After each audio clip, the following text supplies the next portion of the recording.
Dallas क्या हाल है मैं हूँ आपका दोस्त आपका साथी DJ Moody a leaders journey a journey that you look forward to a journey of our leaders in the community who have made a difference over the years of hard work and dedication. And Dallas, this show is for the community, so you can meet our successful entrepreneurs, successful business people, successful IT professionals and learn from their mistakes, from their successes and from their dealing with the world.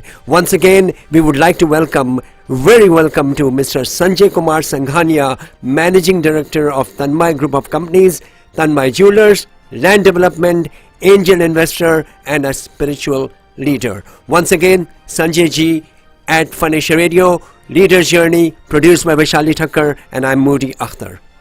Sanjay Kumar Singhania, Managing Director of Tanmay Groups of Companies. With 25 years experience in international jewelry retail trade and real estate, he has built one of the most beautiful jewelry showrooms in North America, located in Irving, Texas, and has a well-diversified portfolio including strip mall, medical office building, new construction, apartments, government projects, venture capitalist, ancient supplements, Ayurveda products, FundDivine.com, a crowdfunding platform to help divine causes in India, worldwide, and specialized in acquiring agriculture and commercial lands globally. He is a philanthropist and actively involved in community services in association with ISKCON Worldwide Organization. He has been involved in distributing millions of free meals to needy people, building schools, assisting tribal communities, supporting women empowerment, supporting construction of world's largest temple and Vedic planetarium, supporting free handicap operations, iCamp donations, free medical help, building hospitals, sponsoring hundreds of community events, and weekly spiritual education on Saksi TV. He has trained, mentored, and inspired thousands of souls around the world to balance material and spiritual life. He regularly practices divine Krishna conscious bhakti yoga path as per Bhagavad Gita's instructions under the guidance of His Holiness Jayapataka Swami Guru Maharaj and His Divine Grace Srila Prabhupada's teachings. And Dallas, a leader's journey with Mr. Sanjay Kumar Singhania, brought to you by Malco Nepali Store in Louisville, Pepper Smash in Allen, A2B Adyar Anand Bhavan, Ivy Montessori Academy, and J. Salazar Law Firm. And Dallas, before we speak to Mr. Sanjay today, I just want to tell you my personal experience with Sanjay ji and over the decades what he has been serving and doing for the community. I have worked with thousands of folks out there like you, making you smile while you are driving your cars, and thank you for everything you have given to Fun Asia and DJ Moody. Sanjay ji has a selfless service mind. He is always there to help people grow, help people realize God, help people when they need to hear the things they need to hear to make their lives better.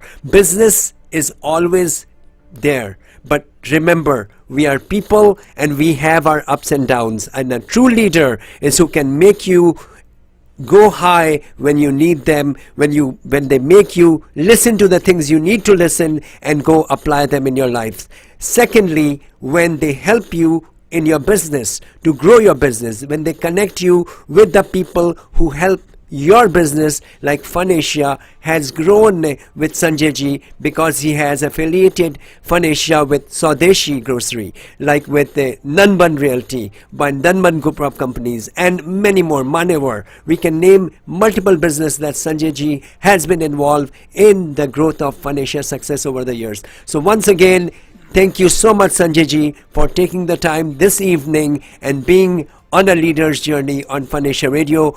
I will start with asking you, we have heard so much about you, but how did it all started?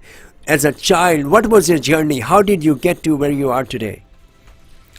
Thank you, Moody bhai. Thank you, Monaji and Vaishalaji, Sam bhai, everybody for inviting me today on this show. with your permission, I would like to start with the prayers, and then I'll share my journey.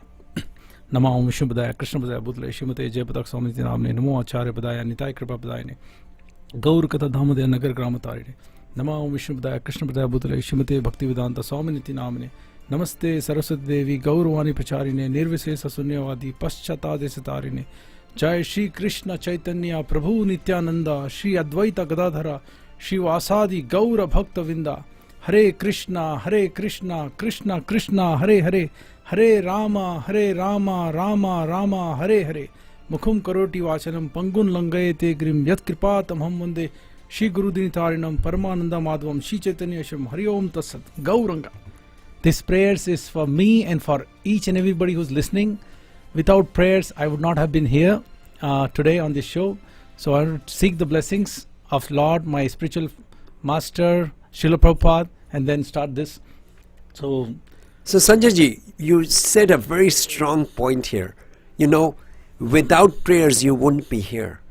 That is so strong. If we believe in spirituality, regardless of what we believe in, prayers plays a very important, vital role in our lives, and that's your journey started. Undoubtedly. Whether does not matter what caste or religion you belongs to, which part of the world you belongs to, prayer just works. It's like fire, you know, whether you believe in fire or you don't believe in fire. When you come close to fire, you're going to burn your hand. Fire is going to give light. Just like that, faith works. God is there, and He really is there for everybody who needs Him. He is also there for those who does not need Him, but those who connect with Him, they can feel the magic instantly. Faith works. Yeah. So my journey started like what with most of the people in America. Pretty much our journey is same. Some people are very lucky that they're born in a very aristocrat family and they've come here for more success. But most of us started with a humble beginning, and that's what my story was. I started my life, just for some people who don't know, I'm a Marwadi, and a Marwadi is a marriage of a daughter, a girl in Marwadi family means you go bankrupt, technically. You know. So I have, Lord Krishna has blessed me with 3 sisters. And my dad, even though he belongs to a royal family, but he left everything from Jaipur and he moved to Hyderabad with nothing but just pant and shirt, you know, and then he started his journey from there. And he used to keep telling me the stories, you know, he had a Haveli and how royal family we belongs to, but we were living a, you know, simple life, very humble life. And he was a CPA, and I was thinking that how are we going to do 3 marriages, 3 daughters? You know, my dad has 3 daughters and 3 sisters. And I'm the eldest in the family and I have 1 younger brother. So I took the responsibility being the eldest son, and I was worried about that, like how? And I remember my dad was serving one friend of him for peanuts. Like they were treating him like a big brother. So he dedicated his life for them, and in the hopes that they are going to take care of my 3 sisters and the family, because they were like family. He has done a lot for them, but in the end they gave hand, and that, you know, shook me completely. And I remember my dad had tears in his eyes, you know, when my eldest daughter was getting married and he was struggling for some funds. I could not handle that, and that's where my journey started, actually. And how old were you at that time, approximately? In your 20s? Maybe 18. Oh, wow. Somewhere there, in your teens? Actually, I'm sorry, not 18. I was around 20 something. Okay, yeah. In your early 20s. Early 20s. So then I realized that, hey, we are 7 members in the family. If I sacrifice myself, my life, 6 people will be, you know, better. 6 people will have a better life. And then I in fact thought when I came to America, I struggled hard to come to America. My dad used to cry the way I used to work hard to come to America, because I had a dream that if I come to America, I can take care of my family. And then, so quickly, how did that magic happen, you coming to America? If you can summarize it in maybe a minute. So in short, I had no visa, and I took blessings of all the elder people in India, in Hyderabad, and I told them that I'm going to America, and they asked me, do you have the visa? I said, no, I don't have a visa. Wow. I'm going to Chennai. I'm going to get the visa. I have a flight same day night, and that is 96 December, in 96. So December 96. December I 96. remember that very well. So everybody was like shocked. You don't have visa and you're taking our blessings and you want to go to America. So in short, the toughest person in the consulate who did not give visa, she was famous for not giving visa. I was the first person in the consulate, and people were going one by one. They were leaving like slowly. I saw the room getting empty, and they called me first time. Then they say, okay, you sit down, we'll call you again. And then like I was almost the last guy, and I went to the counter and says, you are so young, 22, and you have quality control job, and you're going to America, and you have good salary. We're not able to believe that. I had no choice. Like I thought, this is my last chance. What I should do. And then I told her, ma'am, everybody has blessed me. I have a flight in the evening. I need your blessings to go to America. Wow. That's all I told her. She said, okay, please sit down. Wow. She gave me the stamp. Unbelievable. So the reason I asked, we have so many immigrants that come here and they have stories. Yeah. To come to America is not an easy. So I wanted to touch on that. Yeah, with so your I think everywhere, from my childhood, I believe in one thing. Take elders' blessings. You have no idea what's the power of blessings. So one, faith works. Two, take blessings from your elders. Elders, especially parents, your uncles, anybody elder, your elders, their blessings works magically. So I have experienced that in my life. Even the lady, she was an American lady. I asked for her blessings. See, when you ask for somebody's blessings, all they can do is bless you. Wow. If you think about it, you're bowing down and taking for blessings. What they'll do? I don't want to bless you, they'll say. Yeah. What a magical thing to ask. So this is how it started, and I worked hard. My salary when I came here was $110. Of course, they were taking care of my other things. And from there I started. In fact, I am telling you on the screen that there was one time I thought if I die, my insurance money, my family will be taken care. I had that kind of thought at one time. But then I thought, no, that's not good. Money will come, but the pain they're going to go through, loss of me, will be more, painful than, what they can recover with the money. And then I said, let me work hard. And I'll touch on when you say when I die. Not many people talk about that or think that so quickly. Yeah. So what made you think? What made you think in that direction? See, something about my life from childhood. I was very inquisitive. I used to pray God all the time. I used to pray almost all gods. I like everybody. Saturday I used to go to Hanuman temple. Friday I used to go to Santoshima temple.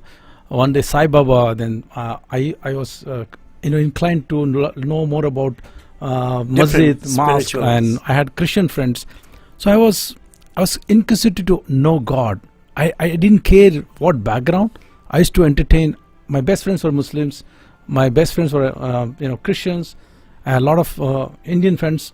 So I had all variety of friendship. So I never discriminated as far as God is concerned and learning about God is concerned. I always took opportunity to learn from every culture. That inquisitiveness was always there, and I always believed I should not do just the routine and die one day. I hate that. Sorry to say that word on mic, but I can't believe that you get up, you do brush, you do your routine, you go to job, you make money, and one day all of a sudden you boom, die. You left the planet. What good is that kind of life? That's so like what is your message to people who are living a routine life and they don't have a choice? In a sense where they have to do their duty to feed their family and get the visas and do the process. See, I think I believe in reincarnation, and I also believe that maybe my hankering is coming from many lives, and I'm sure many of us are also going through this journey of hankering for the eternal happiness, eternal joy. Wow. So because of my inquisitive nature and connecting with God, constantly trying to connect with God, what I've realized is this life what we have, human beings, like body, physical body, is temporary. Maybe 100 years, 120 years, death is guaranteed. Max, 100%. max. 100% death is guaranteed. Yeah. this one prediction I can do for the whole world, that 100% everybody's going to die. Yeah. So when I realized that, then I thought, hey, this is not life. We have to struggle. We have to. If you really, I was hearing one lecture today. When you're a child, you want to finish your, education, 10th grade, and once you complete 10th grade, you'll be so excited. Oh, 10th grade is completed. Now you have to go for inter, then college, then job, then marriage, then kids. You are always hustling. If you really look at it, we are looking at happiness in future. Even now, most of the people are saving a lot of money for future, but they don't know whether they'll see that life also. Tomorrow or tonight. Yeah.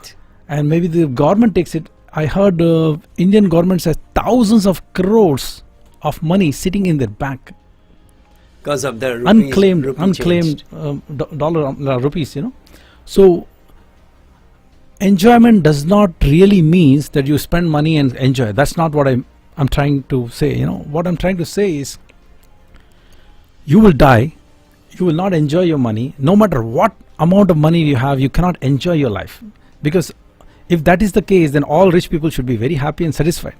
Why they are killing themselves? Yeah. Or getting divorced. Right? Or having family issues. Yeah. Some people think that I'll become a sportsman, I'll win a gold medal in Olympics, then my life will be perfect. But there are so many gold medalists, they're selling these gold medals to survive.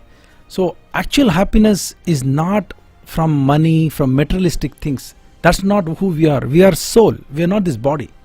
So unless and until you understand that you are not this body, you are a spirit soul, you will never ever be happy, no matter how much you try. And the minute you turn to the soul, then you'll understand the purpose of the soul is to serve the supreme soul, which is God. You can call him Lord Krishna, you can call Allah, you can call it Christ. I always whichever God you believe in. Yeah, see, I give an example. Let's say, Moody bhai, you call water Pani. Pani. What do you call water in any other language? Tani. Tani. Tani is in Tamil. Let's say I call water in English water, right? In America, we call water. They're all same. So now all of us have this bottle. You have a water Pani. bottle. I have pani. You have a water Tani. bottle. So now I'm going to say, this is water. Yeah. Beautiful. You tell, what are you going to say? I'm going to say, pani, water, No. or tani also. You tell Tani? Tani. I said, water. Pani. No, it's water. Tani. No, it's water, Pani. water. Pani. I have been hearing this is water from all my life. Most of the people in America calls this water. I don't care. What a beautiful definition, I have to say. Lovely. So now you just change this to, you call it Allah, you call it Christ, I said Krishna. There is no true God. I think all educated people, anybody with common sense can understand there is no true God on the planet. No way. Because God means nobody is equal to or greater than him. So if God is, nobody is equal to or greater than him, how can there be two? So if it is one, that means the God who you are addressing, the God who you are addressing, and God who I am addressing, they are same. Wow. And if I call for your God, do you think he will say, no, sorry, go to Krishna? What a So understand this beautiful gift what we have. We have a beautiful mind, beautiful intelligence. Unfortunately, animal don't have this. Animal cannot ask this question, why we have to die, why we have to suffer. But human beings can ask this question, why we have to suffer, why death, why birth, why old age, why disease. So many people died. Our prayers for everybody who left the planet. But we have to understand this thing, that if we align with the God, our scriptures, whether it's Bible, Quran, Bhagavad Gita, if you truly a God lover and read those books from heart, seeking God, I guarantee you will connect with God. Wow. That is such a lesson. Yeah. If people heard it, there's a lot of learning there. Sanjay ji, we have about 5 minutes. I want you to cover as much as you can about your journey. Once again, Sanjay Kumar Singhania from Tanmay Group of Companies right here at the studios of Fun Asia Radio, talking about his journey. Sanjay ji, over to you. Actually, recently I talked to my spiritual father, His Holiness Jayapatak Swami Guru Maharaj, and I'm 48-year-old. My wife and me have been working since childhood, very young age. So we decided that at age 50 I'm going to retire. Me and my wife, that's what we were thinking, that let's just retire. We content. Up to 50% of whatever I make, I contribute. We gave crores and crores in charity for good cause, and actually by giving I got lot more. I can take that with me when I die. So I feel very good. So I'm not showing off by saying that I'm giving. Actually, it's my benefit. This is my real bank balance. And again, by you saying you're helping me and listeners of Foundation Radio, it's good to give because you feel good when you leave, or you're leaving a legacy. Yeah. So I asked him that I'm making a lot of money and we're at a stage that we can grow more, we can make a lot more money by God's grace, but I'm not enjoying this, making money business. It's stressful, it's not, fun. So how do I handle my life? I asked him, what do I do? Should I continue or should I retire? He gave me an example of Arjuna. He said, Arjuna was a Kshatriya and Krishna never told him to quit. He told him, as a Kshatriya, it's your job to fight, but fight for me. And in this fight, if you die, you will go to heavenly kingdom and you'll enjoy there. But if you win this war, you'll still enjoy. But you have to fight for me so that you can come back to me, come to the kingdom of God. And he told me, you are a businessman. Your job is to do business. You do your business for Krishna. You align your life. You don't have to retire. You can dedicate your entire life for serving God and His children, humanity. That gave me so much confidence and boost that I decided no more retirement. Now I'm going to die while doing business. Wow, unbelievable. And then I decided that if I really have to put all my efforts, all my talents, all my experience, leverage all my contacts, and I want to really do something for the humanity, for the pleasure of God, then I have pledged myself that I want to be top 10 in 10 years. That means I'm declaring on the show that my desire is to become top 10 companies in 10 years in the world, and I'm going to dedicate this in service of humanity for the pleasure of Lord Krishna. Wow. What a takeaway. What a takeaway. And what a thing to say on the radio, Mr. Sanjay. See, if you don't have this goal, if you don't have the aspiration, I know a lot of people will be making fun of me. Hey, what happened to top 10, I really want them to make fun of me. It's okay. Like, this is how I came to America. I remember my boss, when I was working for Philips, I told him in a red bus in India that one day I'm going to go to America. He said, don't say it. When you go, you come back and then tell us. Don't tell now. But I said, no, I won't tell because you will remind me. You will remind me of my dream. And one day, like after I came to America, I went back to meet him and we both were sitting in a room, and I told him, sir, do you remember that bus conversation? He said, I remember everything, Sanjay. Wow. So Sanjay ji, we have a minute to close the show, and I loved speaking to you this evening. What would you like to close with? I'm sure everybody listening enjoyed your conversation and having your journey with Phanisha today. See, my humble request at the lotus feet of everybody who's listening, my bottom of my heart, I'm requesting you. This is a precious life. Do not waste this precious life.